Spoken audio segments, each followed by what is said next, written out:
우리 옆 사람들과 함께 이렇게 인사하도록 하겠습니다. 주님의 이름으로 사랑하고 축복합니다. 네. 다시 한번 인사합니다. 주님의 이름으로 사랑하고 축복합니다. 저도 여러분들 주님의 이름으로 사랑하고 축복합니다. 한번 따라 하시겠습니다. 너희는 이 세대를 본받지 말고 오직 마음을 새롭게 함으로 변화를 받아 하나님의 선하시고 기뻐하시고 온전하신 뜻이 무엇인지 분별하도록 하라. 할렐루야. 오늘도 동영상으로 예배드리는 하나님의 귀한 성산가족 여러분들에게도 동일한 은혜가 있기를 원합니다. 1년에 한 번씩 추수감사주일 예배를 드리면서 한 해 동안의 우리 삶의 모습을 돌아보는 시간을 갖습니다. 과연 나는 하나님 앞에 어떤 열매를 감사함으로 드리는지 생각해 봅니다. 그래서 저는 오늘 요한복음 4장 35절로 38절을 본문으로 해서 추수와 감사라는 제목으로 잠깐 은혜의 말씀을 나누고 성찬 예식을 나누려고 합니다. 성경에는요, 신앙생활을 하는 우리 성도들을 농부에 비교해서 많이 기록을 하고 있어요. 비유로 말씀하고 있습니다. 신앙생활뿐만 아니라 인생의 삶 그 자체가 농부와 같은 삶을 살아가는 것 같아요. 사람이 땀 흘려서 얻은 결과를 열매로 나타내는 거죠. 사람이 열심히 땀 흘리는 사람들은 그 열매가 튼튼하고 풍성해요. 그래서 인내는 쓰다 그러나 그 열매는 달다, 이런 표현을 하고 있는 겁니다. 신앙생활을 하나의 농사로 비유한다면 오늘 말씀은 추수 때에 관한 말씀이에요. 다시 말하면 영혼을 추수하는 때에 하나님의 말씀이라는 겁니다. 농사에는 모든 부분에 시기가 있어요. 농사 짓는데 봄에 씨를 뿌려야 되잖아요. 감자는 몇 월 달에 심고 고구마는 언제 심고 벼는 언제 모짜를 해야 되고 다 시기가 있단 말이에요. 그 시기를 놓치거나 그 시기를 넘겨버리거나 너무 일찍 해도 안 돼요. 다 시기가 있습니다. 씨를 뿌릴 때가 있고 또 가서 김을 맺고 그 곡식을 가꿀 때가 있고 또 열매를 거두는 추수의 시기가 있단 말입니다. 신앙생활에서는 열매를 거두는 시기를 영적으로 표현하면 바로 감사절이에요. 감사해서 영혼을 추수하는 그 시간을 주셔서 감사해서 주는 이 시기가 추수감사절이에요. 추수의 때는 감사의 때와 동일하다고 성경은 표현합니다.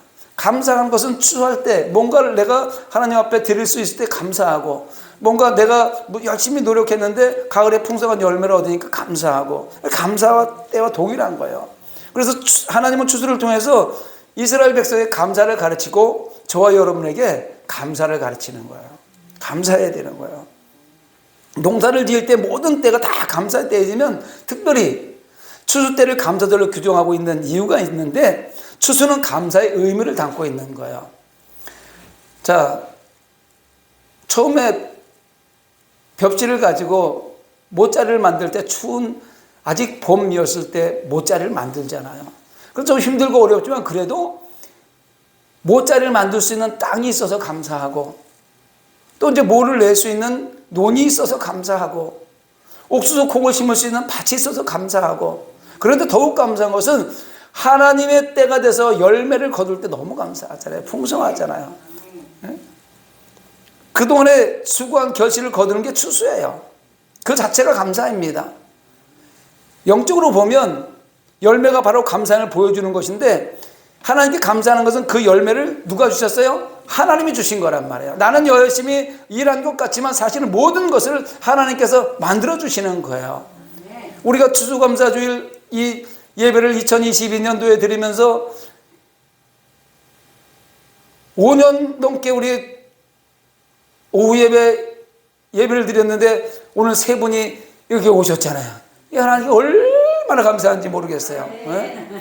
이 열매가 하나님의 때에 맺어지는 거예요. 아무 때나 되는 게. 내가 오십시오, 꼭 오십시오, 오십시오 그렇게 얘기했는데도 오시지 않다가 추수감사주일날 하나님께 감사하러, 얼마나 감사한지 마음이 너무 뿌듯합니다. 어제 우리 권사님이 밥을 한 솥까지 준비를 하는 거예요. 막 너무 많이 준비하는 거예요. 그래 놓고 가면서 하는 소리가, 아이, 밥은 이렇게 많이 해놓고 음식을 이렇게 많이 해놨는데 사람들 많이 왔으면 좋겠네, 이렇게 얘기했는데 그거 하나님이 들으신 거예요. 그래서 같이 식사하실 수 있는 분을 보내주셔서 너무 감사한 거예요. 네? 2020년 추수감사절을 맞이해서 추수를 통해서 감사를 가르치는 교훈을 받고 추수 속에 감추어져 있는 감사의 원리를 한번 깨달아 보려고 그래요. 첫째, 추수에는 시기가 있어요. 시기. 아무 때나 추수하는 게 아니잖아요. 시기가 있단 말입니다. 오늘 말씀에 보면 너희가 넉 달이 지나야 추수할 때가 이르겠다 하지 아니하느냐. 나는 너희에게 이르노니 너희 눈을 들어 밭을 보라, 희어져 추수하게 되었도다. 예수님께서 제자들에게 하는 말씀이에요. 너희들은 아직도 추수할 때가 넉 달이 있어야 된다고 얘기하는 것은 시기적으로, 계절적으로 얘기하는 거지만 예수님이 보는 추수의 때는 지금이라는 거예요. 지금. 벌써 세상에 많은 영혼들이 세상 가운데 죽어가고 있고, 코로나로 죽어가고 있고, 예배가 폐하져 있고, 예배를 들어오는 사람이 많지 않으니까, 그런데 저 영혼들이 벌써 추수할 때가 져서 희어져 이미 다 죽게 되었다. 그러니까 빨리 추수해라, 이런 말씀이거든요. 추수할 때를 놓치면 그 타작할 때 그 콩이나 이런 곡식들이 썩거나 아니면 수확이 절반으로 줄어들어 버려요. 참외를 제때 따지 않으면 골잖아요. 그런 거 똑같은 거예요. 희어져 버리게 됐다는 것은 못 쓰게 됐다는 거예요. 빨리 하라는 거예요. 제가 이번에 강화도에 한 주간 집회를 갔다 왔는데 우리 목사님 같이 차를 타고 왔다 갔다 하면서 보셨는지 모르겠지만 강화도에 큰 그 방직공장이 있었는데 거기에 새로운 사람이 해서 아주 커피숍을 해갖고 사람이 바글바글 하더라고. 저는 그걸 보고 온 것이 아니라 오고 가는 길에 밭을 쭉 봤는데 콩을 아직도 그냥 밭에 꺾지 못하고 있는 콩이 넓게 있는 걸 봤어요. 그래서 이런 거 생각이 나는 거예요. 저 추수할 때가 지났는데 이제 곧 이제 서리가 내리고 눈이 내릴 텐데 저 콩은 그냥 버리겠구나. 예, 이런 생각이 들더라고요. 때가 있어야 되는 거예요, 때가. 추수의 가장 중요한 것은 바로 시기입니다. 다른 것도 시간이 중요하지만 추수는 시간을 놓치면 모든 수고를 다 잃어버리는 거예요. 제때 과일을 따지 않으면 과일이 다 망가지는 것이고처럼 열매를 거두는 시기를 감사의 절기로 주신 그것은 열매는 감사와 같은 성격을 지니고 있기 때문에 그래요.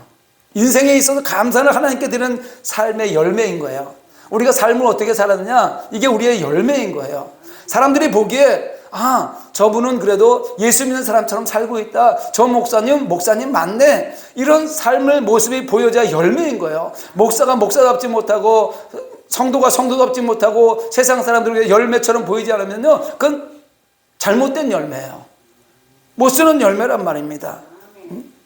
감사가 없는 열매는, 감사가 없는 삶은 열매 없는 나무하고 똑같아요. 나무만 무성하고 열매가 없으면 무슨 소용이 있어요. 우리의 모든 일이 감사할 일이 담겨져 있습니다.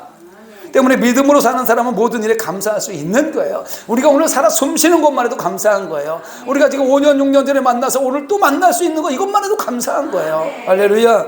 농사를 지을 때 여러 가지 때가 있잖아요. 씨앗을 뿌릴 때가 있고, 곡식이 성장하는 때가 있고, 마지막 때 열매를 거두는 때가 있단 말입니다.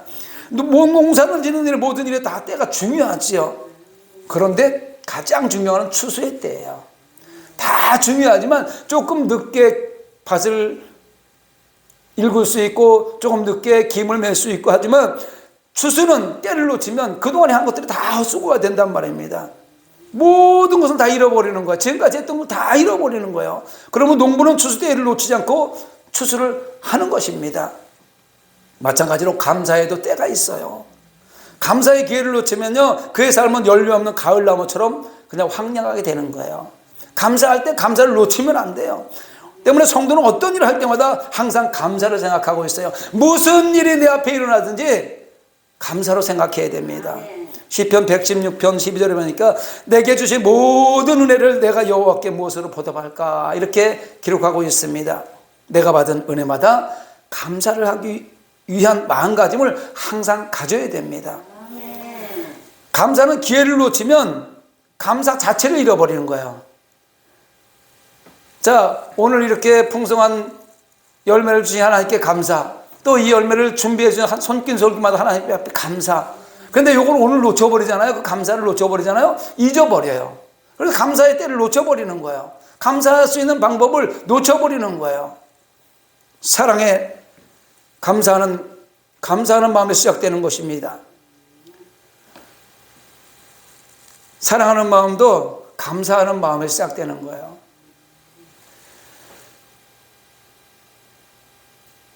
사람이 감사하는 일을 마음에 시작되지 않으면 어떤 일하는 데서 어떤 행위의 모습에서 감사를 찾으려고 하기 때문에 마음에서 먼저 감사를 일으켜내야 돼요. 감사를 마음에서부터 시작해야 돼요. 감사를 보면 열매가 무엇인지 알 수 있겠습니다. 그래서 항상 우리 하나님의 백성들이 살면서 감사해, 늘 감사해, 이런 사람들이 있잖아요. 그 사람들 삶의 모습을 보면 감사의 열매가 날마다 열어서 주렁주렁 열어서 다른 사람들의 감사의 바이러스를 전하는 걸 볼 수 있어요. 왜냐하면 감사가 바로 열매이기 때문에 그래요. 우리가 하나님을 믿으면서 우리 자녀들을 주셔서 감사해요. 그 자녀가 열매가 됩니다. 자녀를 보면서 감사하면요, 그 자녀가 열매로 나타나요. 우리가 가정생활하면서 그 가정으로 말미암아 행복하고 감사하게 되면 그 가정이 바로 열매가 되어지는 것입니다. 고난까지도 감사하면 고난이 열매가 되게 하시는 분이 하나님이세요. 힘들고 어려운 고난이 왔을 때 원망하고 불평하는 것이 아니라 하나님, 이 고난과 이 불평할 수 없는 환경 속에서도 내가 감사합니다. 왜? 나를 통하여 다시 한번 연단해서 정금같이 만들기 위해서 이 고난의 시간을 주셨군요. 감사합니다. 이렇게 하면요, 하나님은요 언제나 그 열매를 받으시는 분이에요. 감사의 열매를 늘 감사하시기 바랍니다. 두 번째, 추수에는 기쁨이 있어요.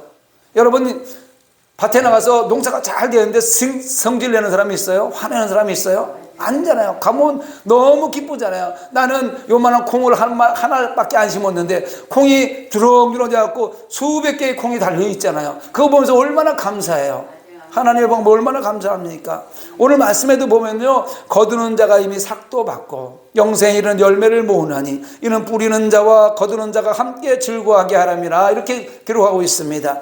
추수에는 기쁨이 있다는 거예요.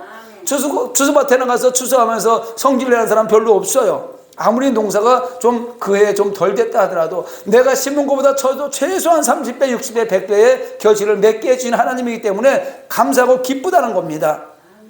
오늘 시편 126편 5절 6절에도 눈물을 흘리며 씨를 뿌리는 자는 기쁨으로 거두리로다. 울며 씨를 뿌리는 자는 반드시 기쁨으로 그 곡식단을 가지고 돌아오리로다. 이렇게 기록하고 있어요. 추수에는 기쁨이 있다는 말이에요. 그래서 감사에도 기쁨이 있는 거예요. 추수에 기쁨이 있다는 것은 말씀에도 감사가 항상 있다. 추수에 기쁨이 있다는 말씀은 항상 감사가 있다. 참으로 신비한 것은요, 동일한 일이라도, 똑같은 일이라도 불평을 하면 그 일이 기쁨이 사라져요. 똑같은 일을 당했는데 한 사람은 감사하고 한 사람은 불평을 합니다.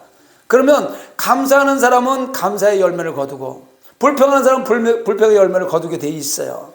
그래서 감사할 수 있는 일이 사라지면 늘 우리 마음속에는 원망하고 불평하는 일이 나와요. 왜 나한테 이런 일이 생겨? 그런데 그거를 반대로 이런 일까지도 감사하면 더욱더 감사한 일이 생기더라고요. 우리는 이러한 생각을 하기 쉽습니다. 감사할 일이 있어야 감사하지, 뭐 좋은 일이 있어야 감사하지, 기쁜 일이 있어야 웃지, 이렇게 생각할 때가 많이 있어요. 그런데 성경은 이렇게 가르쳐요. 우리가 무슨 일이든 감사하면 그 일이 감사한 일이 되고, 우리가 불평하면 그 일은 불평할 수밖에 없는 일이 된다. 똑같은 환경에 똑같은 삶을 살고 있는데 그 보는 눈이, 그 보고 마음으로 느끼는, 생각으로 느끼는 것들이 한 사람은 감사하고 한 사람은 불평을 했을 때 한 사람은 감사의 열매가 맺고 한 사람은 불평의 열매가 맺을 수밖에 없다는 것입니다. 그러면 우리는 감사해야 돼요. 할렐루야. 그리고 기뻐해야 된단 말입니다. 이스라엘 백성들이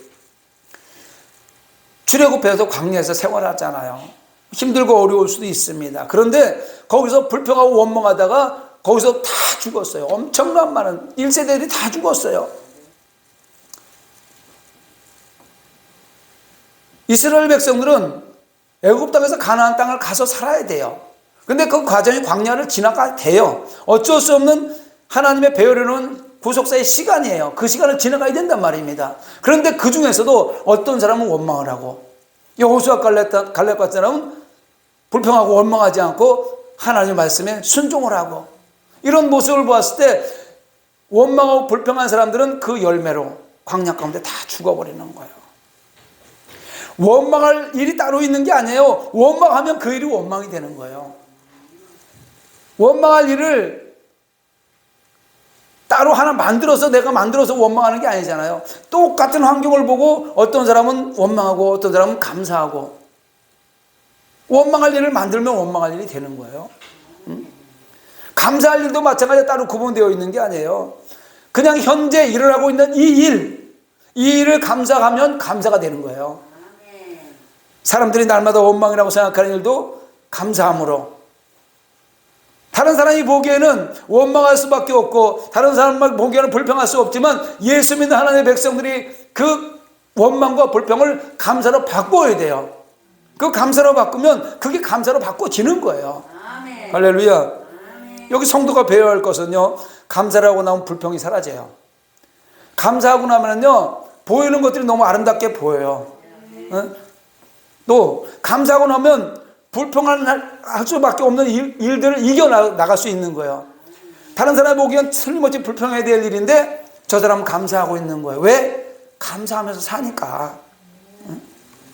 우리가 하나님께 감사절을 지킬 때에는 감사하는 사람은 삶에서 오는 여러 가지 원망과 불평을 이기고 넘어갈 수 있다는 것입니다.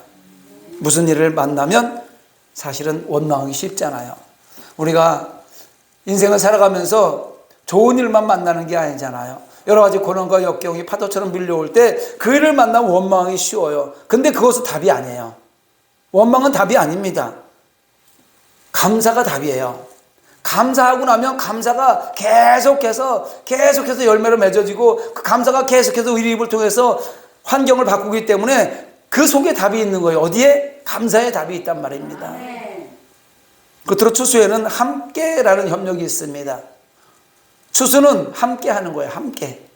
본문 38절에 보니까 내가 너희로 노력하지 아니한 것을 거두러 보내었노니 다른 사람들은 노력하였고 너희는 그들의 노력한 것에 참여하였느니라. 열매는 한 해의 모든 수고를 다 담고 있는 거예요. 우리가 봄부터 그 폭풍우, 비바람, 장마철 다 지내고 가을에 열매를 수확할 때 보면 그 한 해의 모든 수고가 거기에 다 담겨져 있잖아요. 그래서 열심히 노력한 거잖아요. 그러면 열매는요, 심는 사람의 수고도 담고 있고 가꾸는 사람의 수고도 담고 있고 열매를 거두는 사람의 수고까지 함께 담고 있는 거라는, 그래서 함께라는 거예요. 감사도 동일한 원리가 있습니다. 감사는 모두의 수고와 은혜를 함께 생각하며 마음에 담는 삶의 열매예요. 감사는 행복 바이러스예요. 그래서 감사하는 사람 옆에 있는 사람은 감사가 계속 옮겨가게 돼 있어요. 불평하는 사람 옆에 있으면 계속 불평, 원망, 이것이 계속 옮겨가게 돼 있어요. 그래서 우리가 입에서, 예수 믿는 하나님의 백성들 입에서 오늘도 감사하고, 이래서 감사하고, 비가 와서 감사하고, 해가 떠서 감사하고, 눈이 와서 감사하고, 바람 불어 감사하고, 모든 것들을 감사함으로 바라보면서 감사하게 살면 우리 주위에 있는 모든 사람들이 다 감사 바이러스에 옮겨져가지고, 바이러스에 전염이 돼가지고 다 감사하는 사람끼리 모이는 거예요. 그럼 감사하는 사람끼리 모이면 다툴 일이 뭐 있어요? 불평할 일이 뭐 있어요? 싸울 일이 뭐 있어요? 얼마나 행복하겠습니까? 그래서 감사하면 행복하게 살 수 있는 거예요. 감사하는 사람들을 보면요, 자신이 열매를 거두면서도 내 수고만 보죠. 내가 고생해서 얻는 거야, 이렇게 보지 않고, 하나님께서 좋은 일 주셨고 또 나와 함께 했던 이 모든 사람들 정성껏 열심히 가꿔서 이런 열매를 얻는구나, 이렇게 하면서 함께 감사의 원리를 생각하게 된다는 거예요. 그 감사를 함께 하는 거예요. 그래서 추수감사주의를 이렇게 함께 여럿이 함께 모아서 이렇게 감사하는 거 아니겠습니까? 한 사람 한 사람 종들 드리고서 다 담겨져 있는 거예요. 이 마음이 다 담겨져 있는 거예요. 할렐루야. 아기를 낳으면서 여자분들 아기를 낳으면서 감사하는 아내가 있어요. 그는 해산하는 수고가 힘들고 어렵지만 그 가운데서 남편이 있음으로 내가 자녀를 얻는다 생각하니 감사하다고 생각하잖아요. 또 의사가 내가 해산하는 일을 도와주니까 참 감사하다라고 생각하는 사람이 있잖아요. 반면에 원망하는 사람이 있어요. 왜 나만 이렇게 배 아프게 나만 이렇게 힘들게 하냐고, 남편은 배도 안 아프고 그냥 이렇게. 이런 사람은요, 혼자 고통을 받고 있다고 생각했기 때문에 원망하는 거예요. 모든 것들이 자녀도 하나님께 주신 열매잖아요. 그러니 남편이 있어서, 의사가 있어서 내가 지금 조금 힘들고 어렵지만 이 고난이 지나고 나면 행복한 가정이 이루어지겠구나 이러면서 감사해야 되는 거 아니겠습니까? 사랑하는 성도 여러분, 감사 생활에 성공하기를 원하십니까? 그렇다면 함께라는 삶을 원리를 한번 깨달아 보시기 바랍니다. 함께 해야 돼요. 백지장도 맞들면 낫다고 그러잖아요. 혼자 가면 오리, 함께 가면 백리. 그래서 부부가 필요한 거고요. 공동체가 필요한 거고요. 함께 하면은요, 모든 일의 시너지가 2배, 3배, 30배, 60배, 100배로 나타나는 거예요. 감사절은요, 추수를 하면서도 자기 혼자 수고했다고 생각하지 않습니다. 하나님 우리에게 이 은혜를 주셨다고 생각하고 이 은혜를 이웃과 함께 나누겠다고 생각해야 한다는 것, 이것을 말씀하시는 거예요. 그것이 바로 감사의 정신인 것입니다. 우리 옆 사람과 함께 이렇게 한번 인사했으면 좋겠습니다. 당신이 있어서 감사합니다. 저도 여러분들과 함께 할 수 있어서 너무 감사합니다. 우리 모두 올 한 해에도 오늘 추수감사주일을 맞아서 감사의 예배를 올릴 수 있도록 은혜 주신 하나님께 감사, 찬송, 영광을 올려드리시면서 사시기를 예수님 이름으로 축원합니다. 아멘. 잠깐 기도하고요. 오늘은 성찬 예식